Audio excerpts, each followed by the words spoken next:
बिस्मिल्लाहिर्रहमानिर्रहीम। आज हमने काइनेमेटिक्स जो हमारा सेकंड चैप्टर है उसका स्टार्ट करना है नया topic vectors and scalars. Vectors और स्केलर्स क्या होते हैं वो हमने पढ़ना है, लेकिन वेक्टर और स्केलर की डेफिनेशन और उनके मीनिंग पर पहुंचने से पहले हमें एक और टर्म का पता होना चाहिए जिसे हम क्या कहते हैं, मैग्नीट्यूड। तो मैग्नीट्यूड समझते हैं कि हमारे पास क्या है।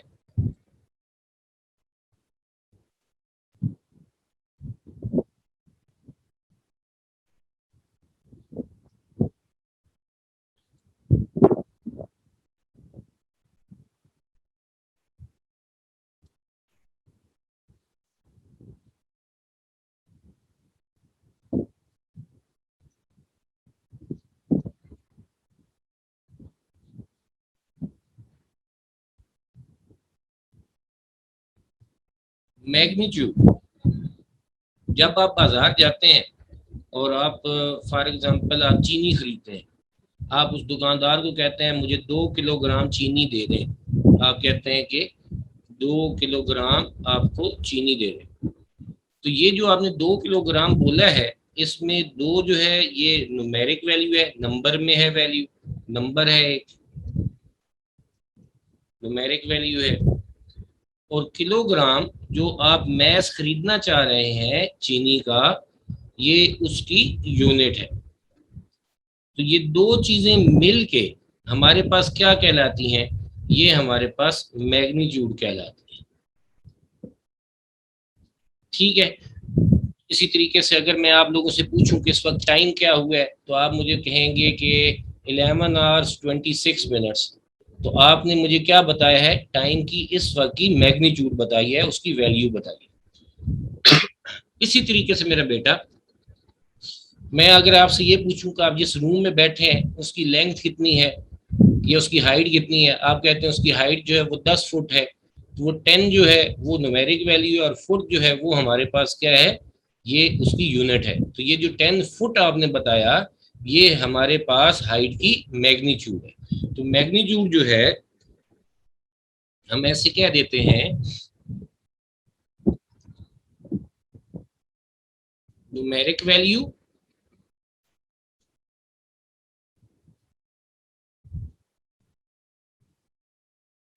And unit.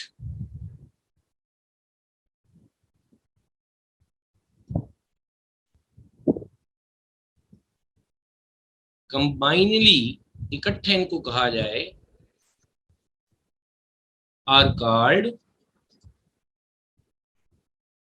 मैग्नीट्यूड। इन दोनों को मिला के हम मैग्नीट्यूड कहते हैं। हाँ, कुछ ऐसी क्वांटिटीज होती हैं जिनके यूनिट्स नहीं होते, जैसे कॉमन रेशियोज हैं। ठीक है, जैसे आप टेंथ में पढ़ेंगे रिफ्रैक्टिव इंडेक्स पढ़ेंगे। इसी तरीके से और जो बाकी क्वांटिटीज हैं उनको आप देख के फिर क्या कहेंगे, जिनकी यूनिट नहीं होती, वो सिर्फ उनका जो नंबर होगा वही उनकी मैग्नीट्यूड होगी। सही हो गया। रिफ्रैक्टिव इंडेक्स आप जाके पढ़ेंगे, उसकी वैल्यू 1.1 1.2 3, तो उसके साथ यूनिट नहीं बताएंगे। जो भी वैल्यू होगी किसी भी हमारे पास मीडियम की रिफ्रैक्टिव इंडेक्स के, तो वो हमारे पास क्या होगी, उसकी मैग्नीट्यूड होगी। तो जिनकी यूनिट भी होती है और न्यूमेरिक वैल्यू भी होती है, इन दोनों को मिला के हम क्या कहते हैं, मैग्नीट्यूड कहते हैं। और मैग्नीट्यूड के बारे में आप लोगों ने ये याद रखना है, मैग्नीट्यूड के बारे में आप लोगों ने ये याद रखना है कि मैग्नीट्यूड इज ऑलवेज पॉजिटिव। ये हमेशा पॉजिटिव होती है, मैग्नीट्यूड कभी भी नेगेटिव नहीं हो सकती। तो ये हमारे पास इसकी खास बात है, मैग्नीट्यूड इज ऑलवेज पॉजिटिव।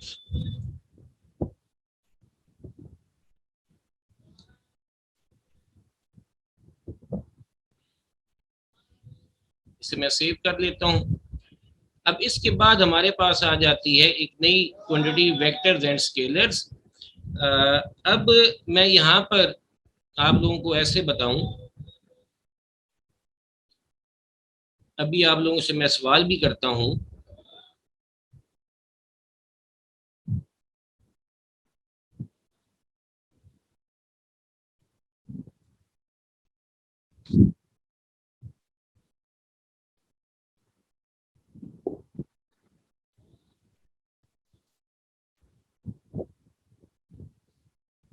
यहाँ पर एक लड़का है,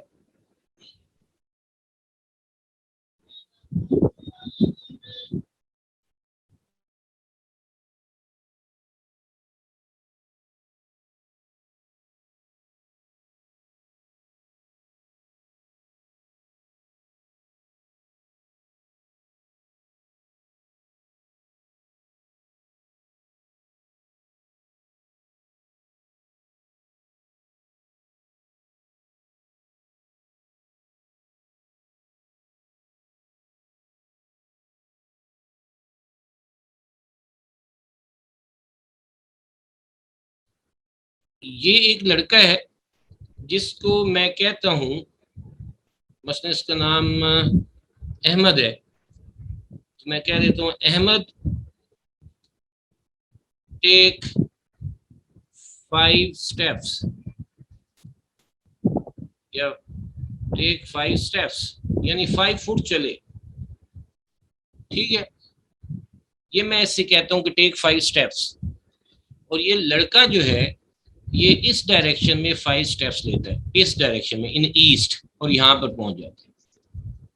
और जैसे ये यहाँ पर पहुंचता है तो मैं इसे कह देता हूँ कि यार तुम गलत चले, कि मेरा तो ख्याल था कि तुम वेस्ट में जाओगे, इस डायरेक्शन में जाओगे। वो कहता है कि आपने कहा कि सिर्फ 5 कदम चलो, तो मैं 5 कदम चला हूं। ठीक है, कि मैं तो सिर्फ 5 कदम चला हूं, आपने ये तो बताया नहीं कि ईस्ट में जाना है कि वेस्ट में जाना है।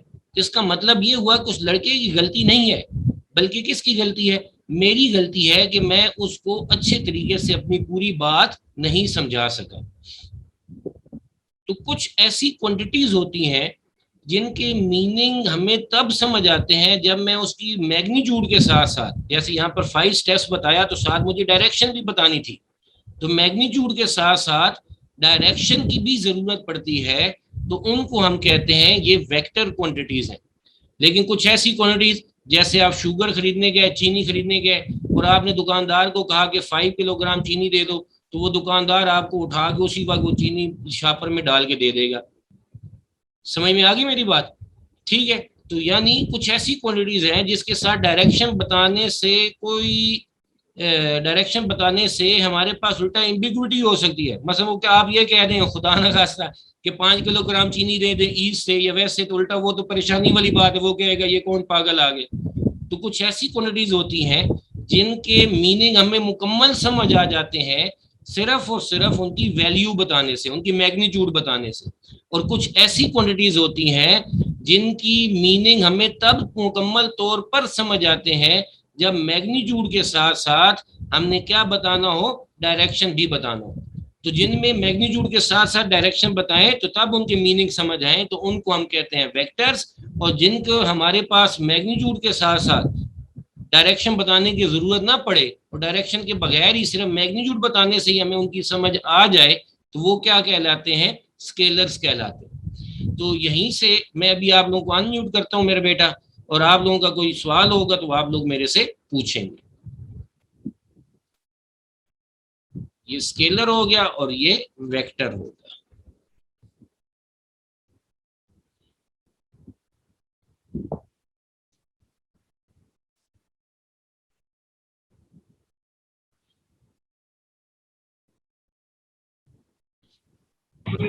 जी मेरा बेटा पूछें, किसी का सवाल है तो।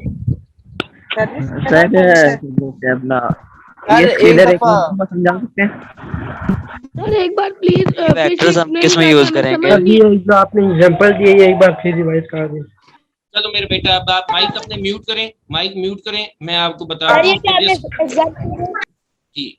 और फिर जिसकी सवाल होगा वो अपना हाथ खड़ा करे और फिर मैं उसके मुखातिब होकर उससे सवाल पूछ लूंगा। ठीक है, चलें इधर देखो मेरा बेटा, ये मसलन अहमद लड़का है।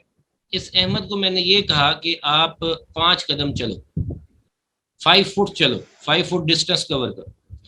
अब वो जो है लड़का, वो किधर चला जाता है? वो चला जाता है ईस्ट में।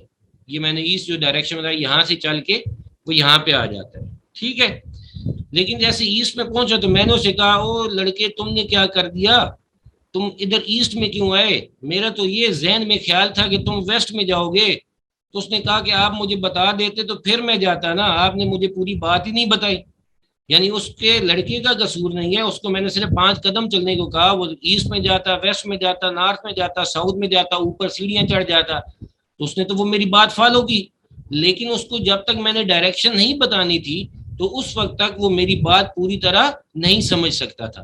तो अगर मैं उसको ये कहता कि आप 5 फुट चलें लेकिन इन वेस्ट, तो फिर वो कभी भी ईस्ट में ना जाता, वो किधर मूव करके आ जाता, वो वेस्ट में मूव करके इस डायरेक्शन में आ जाता। तो ये एक ऐसी क्वांटिटी थी जो मैंने उसको बताई, जिसमें मैग्नीट्यूड के साथ साथ मुझे क्या चाहिए था, डायरेक्शन भी चाहिए थी। तो तब मैं अपनी पूरी बात उस लड़के को कन्वे कर सकता। तो ऐसी क्वांटिटी जिसमें मैग्नीट्यूड के साथ साथ डायरेक्शन की भी जरूरत पड़े, उसको हम क्या कहते हैं, वेक्टर्स कहते हैं। और ये जो उसने डिस्टेंस कवर किया है, इसे हम कहते हैं डिस्प्लेसमेंट। डिस्प्लेसमेंट एक ऐसा डिस्टेंस होता है जिसमें मैग्नीट्यूड के साथ साथ हम क्या बताते हैं, डायरेक्शन भी बताते हैं। जबकि आप बाजार जाते हैं, चीनी खरीदते हैं, जो चीनी खरीदता है तो उसमें दुकानदार को क्या हमें डायरेक्शन बताने की जरूरत पड़ती है? कभी भी जरूरत नहीं पड़ती। हम उसे बस ये कहते हैं कि मुझे 5 किलोग्राम चीनी दे दें, या 1 लीटर दूध का पैकेट दे दें वॉल्यूम के लिहाज से, ठीक है। या आप किसी को टाइम बताते हैं तो वो से कहते हैं कि क्या टाइम हुआ है, तो वो आपको बता रहे हैं कि 11:36 हो गए, 11 hours 36 minutes हो गए। तो ये जो हमारे पास क्वांटिटीज हैं जिनमें मैग्नीट्यूड सिर्फ बता दें और हमें उसके मीनिंग मुकम्मल समझ आ जाए, इनको हम कहते हैं स्केलर्स। जिसमें मैग्नीट्यूड के साथ साथ डायरेक्शन की भी जरूरत पड़े, उन्हें हम क्या कहते हैं, वेक्टर्स कहते हैं। जी मेरे बेटा, रेज योर हैंड्स।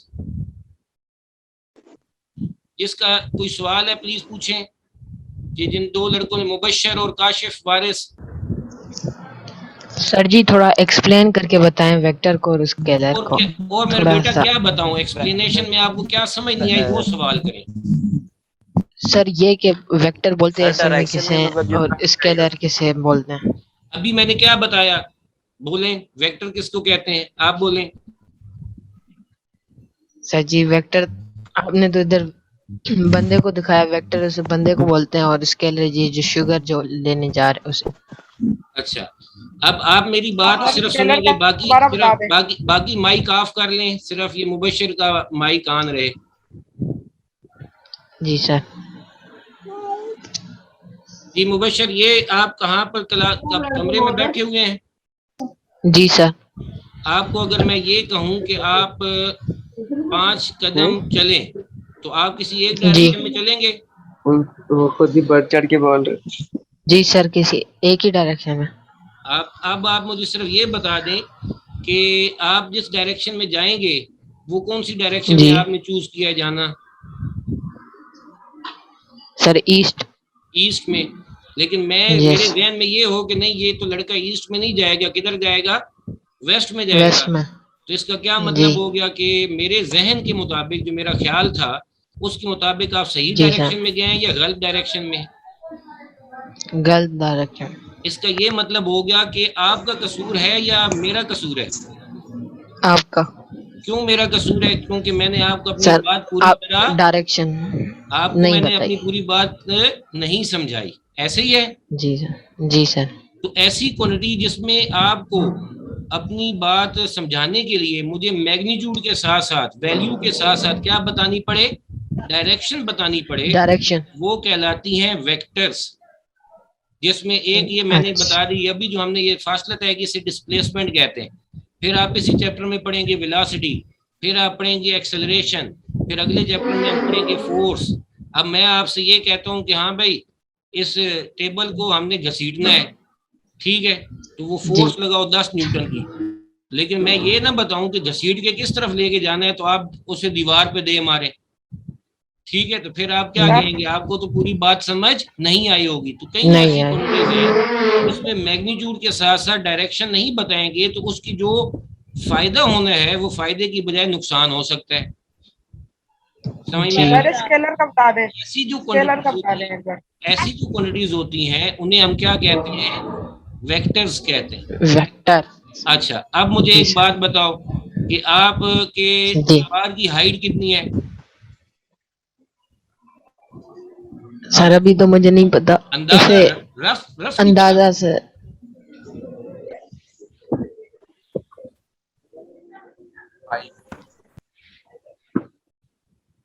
मसलन 10 फीट।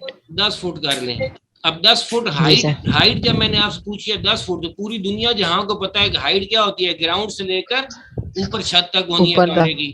तो इसके साथ मुझे जी सर। डायरेक्शन बताने की क्या जरूरत है? No sir. इसलिए हाइट ऐसी क्वांटिटी है जिसमें मैग्नीट्यूड सिर्फ बता दें तो हमारा मसला हल हो सकता है, हल हो हम जाता अपनी है। पूरी बात कन्वे कर लेते हैं।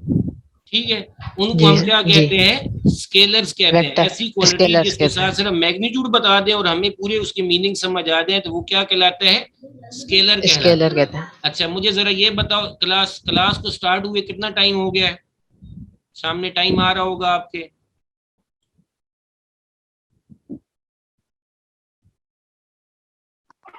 आधा घंटा। चले जी, 30 मिनट्स हो 30 गए। 30 मिनट्स। 30 minute 30 minute.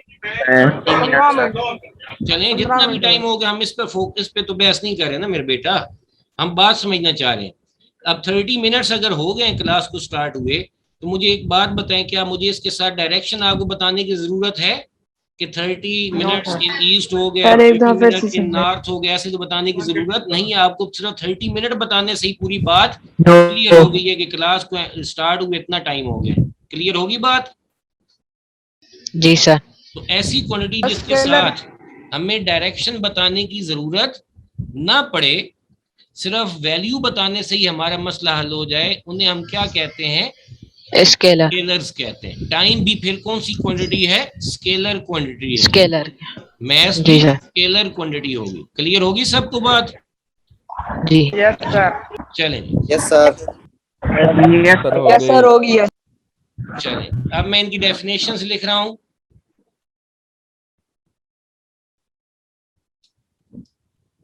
आप भी साथ साथ लिखना चाहें तो लिख सकते हैं।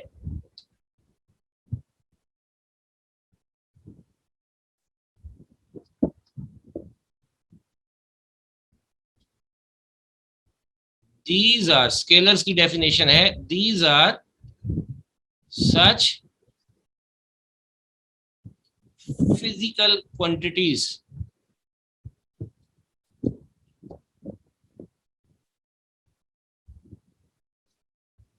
which require only magnitude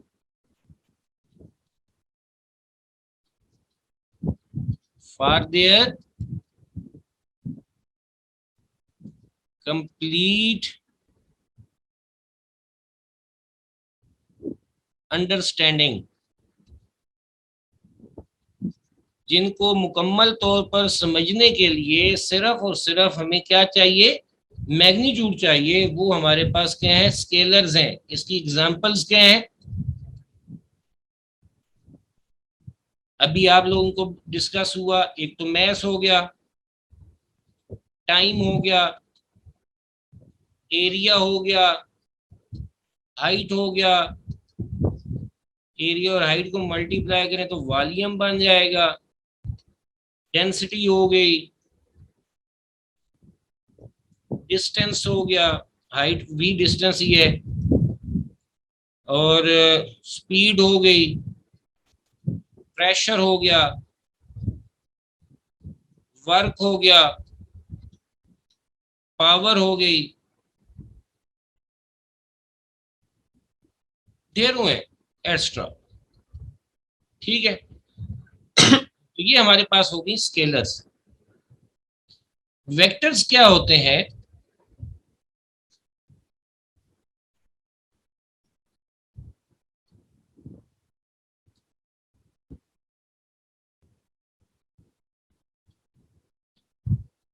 These are such physical quantities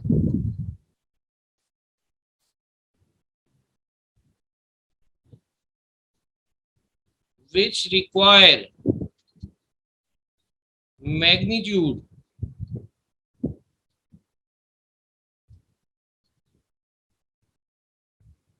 as well as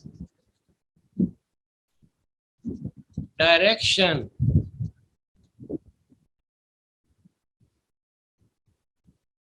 for their complete understanding.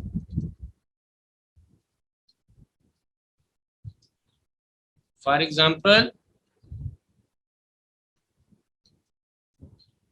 ये हमने पढ़ा था अभी डिस्प्लेसमेंट। इसी चैप्टर में हम आगे देखेंगे डिस्प्लेसमेंट चेंज हो तो बॉडी को डिस्प्लेसमेंट में change with respect to time कहलाता है वेलोसिटी। वेलोसिटी चेंज हो तो बॉडी में पैदा होता है एक्सेलरेशन। एक्सेलरेशन पैदा करने के लिए हमारे पास जो चीज़ इस्तेमाल होती है, एजेंट इस्तेमाल होता है, दैट इज फोर्स। फोर्स अब ढेरों हो सकती हैं, हर किस्म की फोर्स, वेट भी फोर्स है, फ्रिक्शनल भी फोर्स है, वगैरह वगैरह, ये सारी वेक्टर क्वांटिटीज हैं। इसके अलावा आप और क्या ले सकते हैं, जैसे मोमेंटम आप नेक्स्ट चैप्टर में पढ़ेंगे। सही है। और क्या हो सकता है, हमारे पास ढेरों क्वांटिटीज हैं जो आप इसी बुक में ढेरों बार बार पढ़ते रहेंगे। तो ये हमारे पास होंगी वेक्टर्स। देखिए ना, वेक्टर्स वैसे भी बहुत अहम है। आप रोड पर जाते हैं, आपके पास एरोज वगैरह लगे होते हैं जो हमें क्या बता रहे होते हैं, चीज़ों की डायरेक्शन के बारे में बता रहे होते हैं। तो जो हमारे पास वेक्टर क्वांटिटीज होती हैं वो अपनी मैथ फॉलो करती हैं, उनके रिजल्ट्स अपने उस मैथमेटिक्स के मुताबिक आते हैं। वेक्टर्स को हमने रिप्रेजेंट करना है, उनका स्केलर से फर्क करना है कि उसके हमें कहीं पर स्केलर क्वांटिटी भी लिखी हुई है, वेक्टर भी लिखी हुई है, तो उसमें फर्क कैसे करेंगे, वेक्टर को वैल्यू में ड्रा कैसे करते हैं, या उसका ग्राफिकल रिप्रेजेंटेशन कैसे है, तो ये सारा हमने अभी सीखना। तो यहाँ पर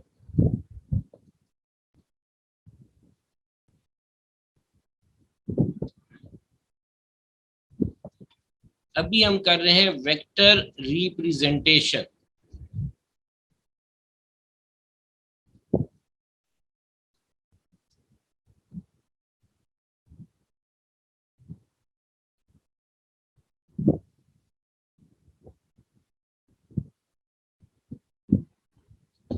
मेरे बेटा ये थोड़ा सा समझ लें, फिर उसके बाद मैं आपके सवालों के जवाब देता हूँ।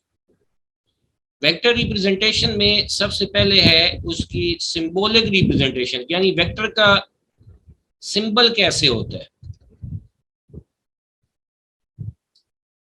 मसलन हमारे पास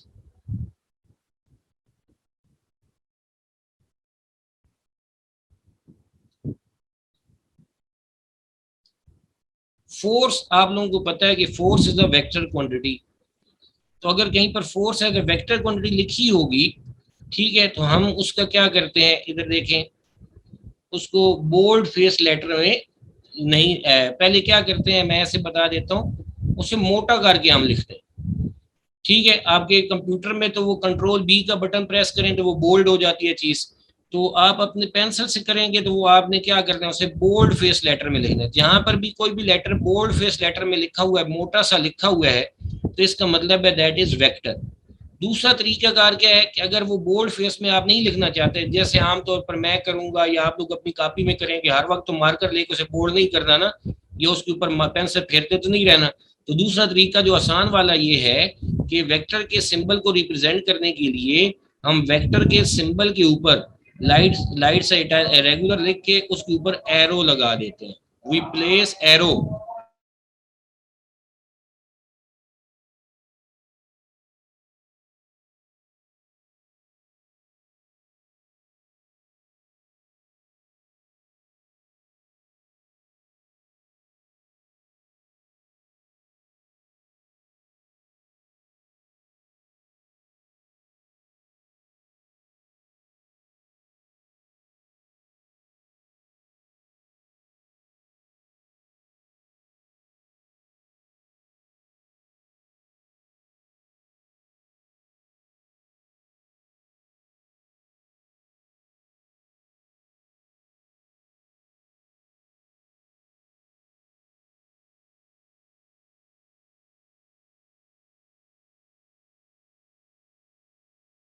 मेरे बेटा बोल्ड फेस लिखा हो, मोटा करके लिखा हो, या रेगुलर लिखे और उसके ऊपर हमने एरो लगा दिया। जरूरी नहीं है कि एरो ऊपर ही लगाए, लेकिन ज्यादातर अब हम ऐसे ही करते हैं। एरो नीचे भी लगाया जा सकता है, हाफ एरो भी लगाया जा सकता है ऐसे, चाहे ऊपर या नीचे। तो ये सारे वेक्टर के ही सिंबल है, लेकिन अब ये दो नोटेशन ज्यादातर इस्तेमाल होती है। अच्छा, फिर अगर मैं आप लोगों से ये कहूं कि एक वेक्टर ड्रा करें 10 किलोमीटर का, चले मैं अभी आसान वाली बात करता हूँ कि 10 सेंटीमीटर के एक वेक्टर बनाएं तो ड्रा करें, तो इसका मतलब है हमने उसे फिजिकली ऑन द पेपर हमने उसे ड्रा करना है। तो वो कैसे ड्रा करते हैं, इसको हम कहते हैं ग्राफिकल रिप्रेजेंटेशन।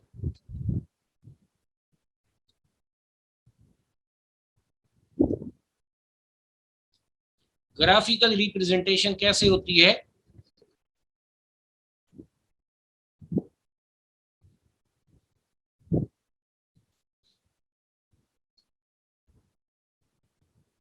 कि जो वेक्टर होता है वो ऐसे ड्रा किया जाता है, ऐसे एरो से।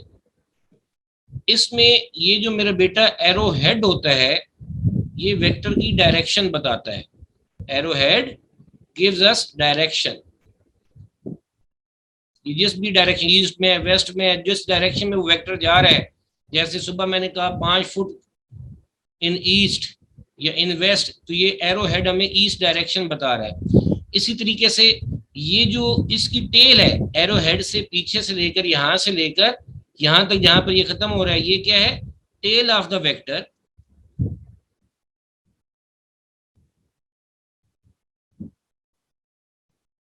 टेल ऑफ द वेक्टर ये हमारे पास इसकी मैग्नीट्यूड बताती है, इसकी वैल्यू कितनी है। अब एक सेंटीमीटर का वेक्टर और दूसरा 10 सेंटीमीटर का वेक्टर, तो दोनों की टेल की लेंथ जो है, ठीक है, वो मैग्नीट्यूड हमें बता, वो क्या होगी, टेल की जो लेंथ होगी वो सेम तो नहीं होगी। तो लेंथ ऑफ द टेल जो है, length of the tail of vector, वो हमारे पास क्या रिप्रेजेंट करती है, उसकी मैग्नीट्यूड की जाती है। तो ग्राफिकली एक वेक्टर कैसे किया बनाया जाता है, एरो से रिप्रेजेंट किया जाता है। एरो हेड जो होता है वो हमें उसकी डायरेक्शन बताता है, और जो length of the tail of the vector है वो हमें उसकी क्या बताती है, मैग्नीट्यूड बताती है। मैं एक दो बातें और बता दूं, बल्कि नहीं बताता, आप लोगों से मैं कहता हूं कि किसी का सवाल हो वो मेरा बेटा मेरे से पूछे। मैं आप लोगों को अनम्यूट कर रहा हूं बेटा। सर ये स्केलर का दोबारा से बताएंगे, थोड़ी सी बस स्केलर का बस बता दें। नहीं मेरा बेटा, अब स्केलर वाली बात मैं दफा रिपीट कर चुका हूँ ना, आपका प्रेजेंटेशन था। बेटा रेज योर हैंड, जो जिनका हाथ खड़ा है सिर्फ वही बात करें, वो फिर सारे समझ नहीं आती मुझे ना। स्केलर ऐसी क्वांटिटी होती है जिसके साथ हमें डायरेक्शन की जरूरत नहीं पड़ती। टाइम अभी 40 मिनट गुजरने वाले हैं, ये अभी मैं कहूँ कि अभी सिर्फ 4 मिनट रहते हैं क्लास में से, तो मुझे इसके साथ डायरेक्शन बताने की कोई जरूरत है कि 4 मिनट इन ईस्ट रहते हैं, 4 मिनट इन वेस्ट रहते हैं। सिर्फ मैं वैल्यू ही बताऊं 4 मिनट यानी मैग्नीट्यूड बताऊं, तो मेरी बात कहलाएंगे स्केलर। काशिफ सजीर अब्बासी मेरे बेटा माइक म्यूट कर लें। सर थैंक यू आपका, बहुत बहुत थैंक सर यू सर। आपसे ये पूछना कि जो सा ग्राफिकल होता है वो इस तरह बना के रिप्रेजेंट किया जाता है वेक्टर को। जी, वो उसकी मैं अभी आपको एक एग्जांपल भी देता हूँ, ठीक है। ठीक है, थैंक यू सर। नहीं पसंद जी बेटा, और किसी का सवाल? सर ग्राफिकल की डेफिनेशन सॉरी, दोबारा पूछें। सर एक दफा सिंबॉलिक समझा दें। ये सिंबल जो है मेरा बेटा, ये मसलन कोई वेक्टर ए है, मैं आपसे कहता हूँ वेक्टर ए का सिंबल बनाए, तो या तो हम इसे बोल्ड फेस ऐसे मोटा करके लिखेंगे, तो जहां पर भी आपको बुक में मोटे लेटर नजर आएंगे तो इसका मतलब है वो किसी वेक्टर क्वांटिटी को रिप्रेजेंट कर रहे हैं। या इसके ऊपर हम क्या कर देते हैं, एरो लगा देते हैं, ठीक है। जहां पर भी वेक्टर के किसी भी सिंबल के ऊपर, ABC लेटर के ऊपर आपके पास क्या है, एरो है, तो दैट इज अ वेक्टर। या उसे बोल्ड फेस लिखा हुआ है, मोटा करके लिखा हुआ है, तब भी वो वेक्टर होगा, ठीक है। ये इसकी सिंबॉलिक रिप्रेजेंटेशन होगी। Okay sir, thank you. चलिए जी, अब मैं आगे बढ़ता हूँ, थोड़ी देर के लिए फिर म्यूट कर रहा हूँ। 2 मिनट के लिए हम करते हैं ताकि इस बात को हम समझ लें।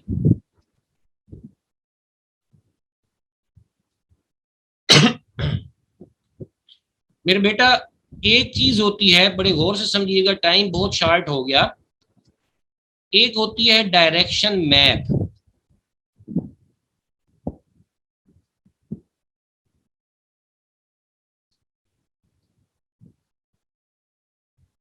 डायरेक्शन मैप जो है, ये हमारे पास दो परपेंडिकुलर लाइंस होती हैं,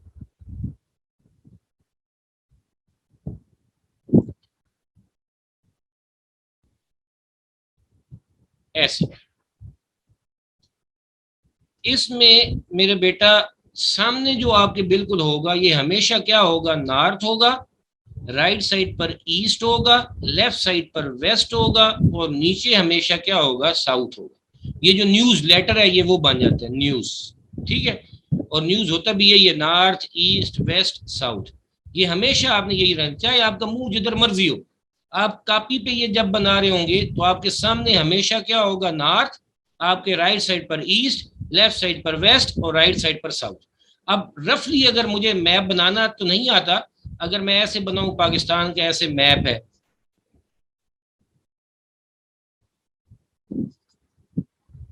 फर्ज कर लीजिए पाकिस्तान का मैप है ना, तो अब आप लोगों को पता है कि इस तरफ इंडिया है, इस तरफ अफगानिस्तान है हमारे पास, इधर हमारे पास इंडियन ओशियन है, इधर ऊपर हमारे पास चाइना है, वगैरह वगैरह, ठीक है। शॉर्ट से कर रहा हूँ, बाकी भी इधर ताजिकिस्तान भी, उज्बेकिस्तान से ताजिकिस्तान आता है, इधर ईरान है, ठीक है। अब जरा देखो, मैं आप लोगों से ये कहता हूँ कि बताएं पाकिस्तान के ईस्ट में क्या है, तो ये डायरेक्शन मैप से आप बताते हैं, डायरेक्शन मैप से बताते हैं। आप कहेंगे पाकिस्तान के ईस्ट में इंडिया है, ये ईस्ट इस डायरेक्शन मैप से पता चलता है। मैं आपसे कहता हूँ पाकिस्तान के नॉर्थ में क्या है, तो आप कहेंगे चाइना है। मैं कहता हूँ पाकिस्तान के वेस्ट में क्या है, अफगानिस्तान है। मैं आपसे पूछता हूँ ओशियन किस डायरेक्शन में है, तो आप कहेंगे पाकिस्तान के साउथ की डायरेक्शन में है। तो ये जो आप डायरेक्शन बताते हैं किसी भी मैप से, वो इसी दो परपेंडिकुलर लाइंस की मदद से बताते हैं, इन्हें हम कहते हैं डायरेक्शन मैप। ये क्या कहलाता है, डायरेक्शन मैप कहलाता है, ठीक है। अब मैं अगर आप लोगों से ये कहूं कि 10 सेंटीमीटर का वेक्टर ड्रा करें इन ईस्ट, तो आपने सादा सा क्या करना है मेरा बेटा, आपने इस ईस्ट की डायरेक्शन में एक 10 सेंटीमीटर की लाइन लगानी है, और उसके शुरू में क्या लगा देना है, एक एरो हेड लगा देंगे, तो ये बन जाएगा 10 सेंटीमीटर का वेक्टर। मसलन ये ए वेक्टर था, ऊपर एरो लगाएंगे इसके सिंबल पर भी 10 सेंटीमीटर, और एरो हेड हमें क्या बता देगा, डायरेक्शन बता देगा। तो this is graphical representation of the vector, जो हमने डायरेक्शन मैप की मदद से की। इंशाल्लाह कल हम यहीं से आगे स्टार्ट करेंगे। Thank you so much, Allah Hafiz.